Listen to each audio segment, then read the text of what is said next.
નમસ્કાર મિત્રો થરા બબાલની એફઆઈઆરમાં 27 દિવસનું મોડું કેમ? 16 જુલાઈ 2026ના દિવસે એફઆઈઆર દાખલ કરી શકતા હતા. મુખ્ય આરોપી બળદેવનાથનું નામ ઉમેરી શકતા હતા. આમ છતાં પણ 27 દિવસનું મોડું કેમ? કોની શું ભૂમિકા રહી? કોણે ડેમેજ કંટ્રોલ કર્યું? અંતે રેલો આવ્યો હતો. શા માટે કાર્યવાહી કરવી પડી? વિસ્તારથી વાત કરું તો 11 જુલાઈ 2026ના દિવસે થરામાં એટલે કે અજમલભાઈ ચૌધરી છે, આમ તો મૂળ સમી તાલુકાના દાદર ગામના વતની, પોતે માંડલા જાય છે. સવારે 9 વાગે પોતાના ઘરેથી નીકળે છે અને ત્યારબાદ તેઓ થરા પહોંચે છે. થરાથી તેમને ઉપાડવામાં આવે છે, દેવ દરબાર જાગીર મઠ લઈ જવામાં આવે છે, માર મારવામાં આવે છે. વિડીયો સોશિયલ મીડિયામાં વાયરલ થાય છે. લોકો સવાલ પૂછે છે કે આ વડીલને કેમ મારી રહ્યા છે? તેની પાછળ 1.5 વર્ષ પહેલાની બબાલ જવાબદાર ગણવામાં આવે છે. દેવ દરબાર જાગીર મઠના મહંત બળદેવગીરી અને સામે સિનાડ જાગીર મઠ ગોવિંદપુરીની બબાલ ગણવામાં આવે છે મહત્વની. આ વચ્ચે અજમલભાઈ એક વિડીયો શૂટ કર્યો હતો અને બળદેવનાથ વિશે શબ્દો કહ્યા હતા. જોકે આટલા સમય પછી પકડવામાં આવ્યા, મારવામાં આવ્યા, વિડીયો વાયરલ થયા બાદ સવાલ એ હતો કે શું કાર્યવાહી કરવામાં આવશે. 11 જુલાઈ શનિવારની વાત હતી. 16 જુલાઈએ ફરિયાદ દાખલ કરવામાં આવી. તેમાં નામ નહોતું બળદેવનાથનું. જે મહંત છે દેવ દરબાર જાગીર મઠના, તેમનું નામ નહોતું. જે બાદ સતત એ બાબતને લઈને ચર્ચાઓ ચાલી, સભાઓ થઈ, વિરોધ કરવામાં આવ્યો, સંમેલન મળ્યા અને છેલ્લે 27 દિવસ બાદ આજના દિવસે તેમનું નામ ઉમેરવા માટેની વિનંતી કરતો એક પત્ર વાયરલ થયો છે. એટલે કે તેમનું નામ એફઆઈઆરમાં દાખલ કરવા માટે કહી દેવામાં આવ્યું છે. આ 27 દિવસમાં આપણે અમુક પાસા જોઈ લઈએ કે જે પાસાના કારણે મોડું પણ થયું હોય અને જે પાસાના કારણે ન્યાય પણ મળ્યો હોય, જે પાસાના કારણે એફઆઈઆરમાં નામ પણ દાખલ થયું હોય. પહેલું છે ઉત્તર ગુજરાતની પોલીસ.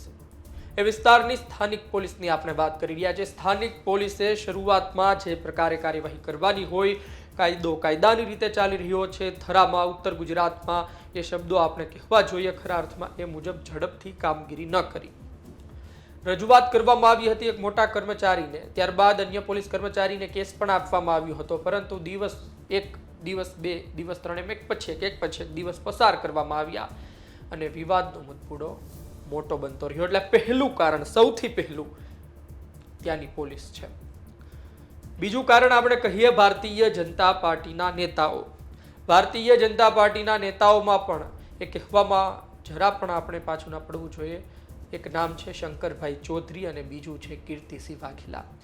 દેવ દરબાર જાગીર મઠ એક દરબાર સમાજની આખી જાગીર મઠ અને એમાં પણ એ સમાજ માટે મહત્વનું ગણવામાં આવે છે. ત્યાં એ વિસ્તારના લોકો ખૂબ મોટા પ્રમાણમાં જતા હોય છે અને તેમાં એક કીર્તિસિંહ વાઘેલા પણ ચર્ચામાં આવ્યા હતા. કીર્તિસિંહ વાઘેલા ખુલીને સામે આવ્યા પણ નથી, તેમને એવા કોઈ મોટા નિવેદન પણ સામે નથી આવ્યા, પરંતુ આ બધા વચ્ચે તેમની ચર્ચાઓ ખૂબ થઈ છે. કારણ કે તેઓ પોતે એટલા માને છે અને પોતે પાછા ભારતીય જનતા પાર્ટીમાં છે.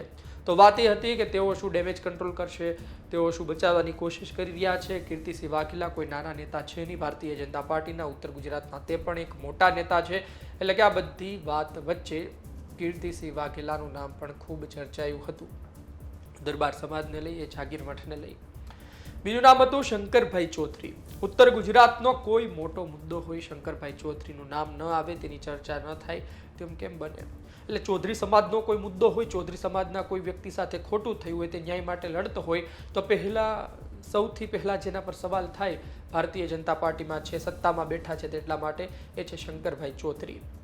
શંકરભાઈ ચૌધરી શું ડેમેજ કંટ્રોલ કરવા તરફ હતા? રાધનપુરમાં એક બેઠક પણ મળી હતી, આંજણા સમાજની કેળવણી મંડળની એક સાધારણ સભા પણ મળી હતી. ત્યારબાદ તેમણે બહિષ્કાર કર્યો હતો. શેનો? તો ગાંધીનગર જવાનો. ગાંધીનગર નથી જવાનું, ગાંધીનગર યાત્રામાં નહીં જોડાઈએ, ત્યાં કોઈ માહોલ બગડે, કંઈ ખરાબ પરિસ્થિતિ થાય તો પછી જવાબદાર કોણ? આ બધી બાબતો સાથે બહિષ્કાર કરવામાં આવ્યો હતો. પરંતુ ભારતીય જનતા પાર્ટીના નેતા તે પણ છે અને દેવ દરબાર જાગીર મઠ સાથે કેટલી વોટ બેંક જોડાયેલી છે તેમને પણ ખબર છે અને તેમને એ પણ ખબર છે કે ચૂંટણી જીતવા માટે અને એક ધારાસભ્ય બની રહેવા માટે બધા સમાજની જરૂર તો પડતી હોય છે અને દરેક સમાજને સાથે રાખીને ચાલે એ સારો નેતા કહેવાય. એટલે શંકરભાઈ ચૌધરી પણ આ મામલો એટલો મોટો ના બને, આ મામલો સમાધાન તરફ જાય, આ મામલાના કારણે એ વિસ્તારમાં વધારે માથાકૂટ ના થાય, શાંતિના ડોળે દિશામાં હતા.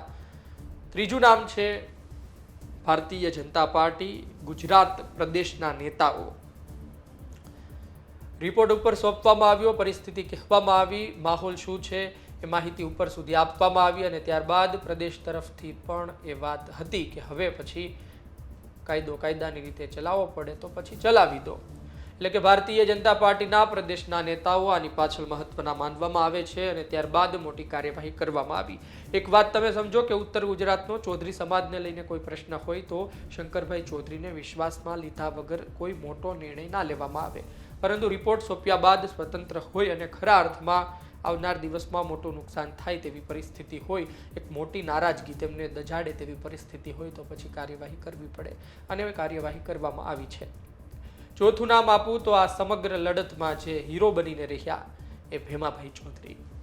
ભેમાભાઈ ચૌધરીએ શરૂઆતના દિવસોથી જ આ લડત પકડી. શરૂઆતના દિવસોથી જ આ લડતમાં તેઓ બોલ્યા. અજમલભાઈ ચૌધરીના ખભે હાથ મૂકી તેને સાથ આપ્યો, કહ્યું કે હું બેઠો છું, તમને ન્યાય અપાવીને જંપીશ, પણ બસ વાત એટલી છે કે તમે ના ફરી જતા. અજમલભાઈ ચૌધરી પોતે ન ફર્યા, છેલ્લા દિવસો સુધી અડગ રહ્યા ના. તેમણે એવું કહ્યું કે અમારે આ ભાઈ પર ફરિયાદ નથી કરવી, આ ભાઈએ મારી સાથે કશું નથી. તેમણે છેલ્લા દિવસ સુધી પોતાની વાત એક રાખી, તેઓ અડગ રહ્યા અને અંતે નામ બળદેવનાથનું આવ્યું. તમે સમજો કે ઓગળ ધામ છે તેમાં તો આજુબાજુના વિસ્તારના લોકોની આસ્થા જોડાયેલી છે, બહુ મોટો વર્ગ છે કે જે તેમાં માને છે અને તેનું મહત્વ તો પોતાની જગ્યાએ જ રહેવાનું છે, પરંતુ એક મહંત જેને લોકો માનતા હોય, જેને ત્યાં જઈને લોકો પગે લાગતા હોય, ભારતીય જનતા પાર્ટીના લોકો હમણાં નેતાઓ ગુરુ પૂર્ણિમામાં પહોંચ્યા હતા, પગે લાગતા હોય, તો પછી એમના ગુણ પણ એ પ્રકારના હોય એવી લોકો આશા રાખતા હોય. એટલે એમના પર મારવાનો આરોપ લાગ્યો એટલે પછી સવાલો થયા કે ભાઈ આ મહંતને શોભા ના દે.